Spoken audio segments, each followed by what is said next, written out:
গত ৩০শে ডিসেম্বর বড়মালী সরকার স্ট্রিটের royal sporting ক্লাবের এই অস্বাভাবিক ঠান্ডার মধ্যে ৫ জন সদস্য মিলে কুমারটুলি পার্ক থেকে শুরু করে circular rail Bagbazar rail station পর্যন্ত ফুটে থাকা দুস্থ মানুষদের মধ্যে কম্বল বিতরণ করা হয়। সেদিন মোট ৫০টি কম্বল বিতরণ করা হয়। রয়্যাল স্পোর্টিং ক্লাব যে ৫ জন সদস্যদের প্রচেষ্টায় কম্বল বিতরণ করা হয় তারা হলেন সৌমিত্র মুখার্জি, তন্ময় পাল, শুভঙ্কর সাহা, শুভরঞ্জন সাউ ও শান্তন কর্মকার। তাদের এই হঠাৎ প্রচেষ্টায় প্রশ্ন করা হলে তারা জানালেন, এই প্রচণ্ড ঠান্ডাতে ফুটে থাকা মানুষের কম্বল দরকার ও পয়সার অভাবে তারা কম্বল গায়ে দিতে পারে না। তাই ক্লাবের এই ৫ সদস্য মিলে উদ্যোগ নিয়ে ৫০টা কম্বল বিতরণ করলেন। আগামী দিনে এই কম্বল বিতরণ আরও বড় আকারে যেন হয় সেই চেষ্টা করবেন তারা। আসুন আমরা দেখে নেব এই গভীর রাতে ফুটে থাকা মানুষদের মধ্যে কিভাবে কম্বল বিতরণ করা হচ্ছে। আজকে যে কম্বল দেওয়া হচ্ছে দুস্থদের, সেই ব্যাপারে কি বলবেন? এই যে কলকাতায় যে শীত পড়েছে, অত্যাধিক শীত, আমরা নিজেদেরটা ভাবি, কিন্তু যখন দেখি এই মানুষগুলো কুয়াশা খোলা আকাশের নিচে শুয়ে থাকে তখন খুবই দেখতে কষ্ট হয়। তো আমরা আমাদের এই সৌমিত্র দা এবং তন্ময় দা এবং বাকি সবাই দাদারা মিলে সব ভেবেছি যে ওনাদের কিছু ছোট্ট হলেও কিছু একটা সাহায্য, পাশে দাঁড়ানো, যাতে এই শীতের থেকে কিছু বাঁচা যায়, ওনারাও যাতে কিছু রিলিফ পায় থেকে শীতের থেকে। এই ভাবনা নিয়ে আমরা বেরিয়েছি বাগবাজার স্টেশন এবং আরও শোভাবাজার চত্বরে যেখানে খুব দরকার সেখানেই আমরা গেছি। আমরা এটা পরের বছর আরও বড় করার চেষ্টা করব এবং আরও কিছু অন্য কিছুভাবে আরও বড় করার চেষ্টা করব, এই ধারণা নিয়ে আমরা বেরিয়েছি। পরবর্তীকালে আরও সামাজিক কাজকর্ম কি করা হবে?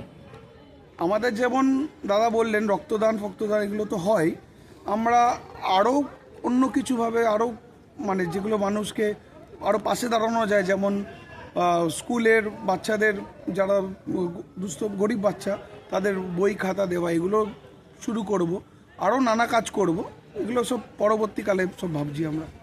আপনার নাম? আমার নাম শান্তন কর্মকার, রয়্যাল স্পোর্টিং ক্লাব।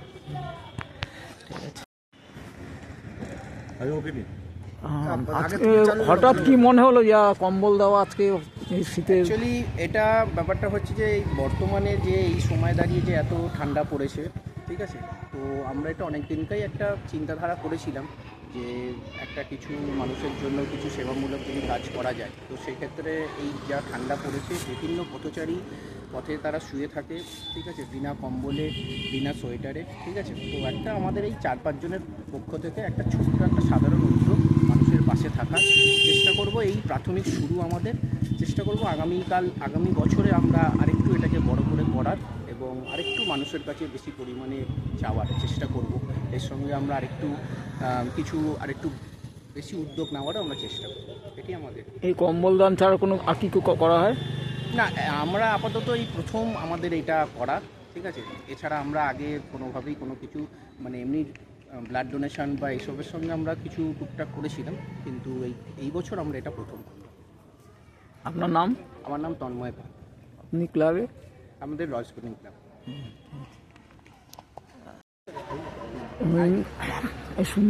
সুন্দরবন রক্তদান শিবির সব কিছু করার পর আজকে যে পরিকল্পনাটা সেই ব্যাপারে কী বলবেন? আজকে যে পরিকল্পনা নেওয়া হয়েছে এটা বলতে পারেন একটা হঠাৎ করে আমরা ডিসিশন নিয়েছি। আজ একদিন তন্ময় যে পাপ্পু আমার বাড়িতে বসছিল ঘরে, তোকে বললাম চল, আজ প্রচুর ঠান্ডা পড়েছে, এর মধ্যে তো অনেক অসহায় লোক যারা ফুটপাতে শুয়ে থাকে, যাদের গায়ে একটা আচ্ছাদন পর্যন্ত থাকে না, তো তাদের যদি একটা করে ছোট্ট কম্বল আমরা দিতে পারি। তো বললো তো চলো তাহলে আমরা ৪-৫ জন মিলে এইটাকে উদ্যোগটা নিই। তো সেই উদ্যোগটাকে নিয়েই বাস্তবায়িত করতে আজকে আমরা বেরিয়েছি। এইটাকে আমরা ক্লাবের সামনে দাঁড়িয়ে হয়তো ডিস্ট্রিবিউট করতে পারতাম বা পাড়ায় দাঁড়িয়ে ডিস্ট্রিবিউট করতে পারতাম, কিন্তু করলাম না একটাই কারণে, তাতে দেখা যায় একই ফ্যামিলি থেকে ৩টে ৪টে ৫টা করে তারা নিয়ে যায়। তো সুতরাং যাদের প্রকৃত দরকার সেসব মানুষদের পাশেই যাতে আমরা দাঁড়াতে পারি। আমাদের প্রচেষ্টা হয়তো সামান্য, আজকে আমরা 50টা নিয়ে মাত্র কম্বল নিয়ে বেরোতে পেরেছি। ভবিষ্যতে এটা ইচ্ছা আছে আরও যদি বাড়ানো যায় 150, 200, 250, আমরা পরবর্তীকালে চিন্তা ভাবনা করে এগুলো হয়তো আরও বাড়াতে পারবো। এই যদি আমাদের উদ্যোগটা আজকে যদি সাফল্য লাভ করে, ভবিষ্যতে আরও এইভাবে আমরা এগোতে থাকবো। আরেকটা কথা আপনাকে বলছি, সেটা হচ্ছে আজকে আমরা মিডিয়াকে আপনাকে ডেকেছি, অনেকেই হয়তো ভাবছি যে একটা কম্বল দান করে মিডিয়াকে ডাকার উদ্দেশ্যটা কী দরকার ছিল তাদের ডাকার, কিন্তু উদ্দেশ্যটা একটাই, যদি আমাদের দেখা দেখি আরও 5টা সংগঠন যদি এগিয়ে আসে, তাহলে আজকে 50-এর জায়গায় হয়তো 500 মানুষ এই উপকৃত হবে। এই ভাবনা নিয়ে আপনাকে ডেকেছি আপনার চ্যানেলের মাধ্যমে, যাতে এটা আরও প্রচার পায়। যদি একটা ক্লাব সংগঠনও এগিয়ে আসে, ভাববো আমাদের প্রচেষ্টা সার্থক। আপনার নাম? Soumitra Mukherjee, club royal sporting club.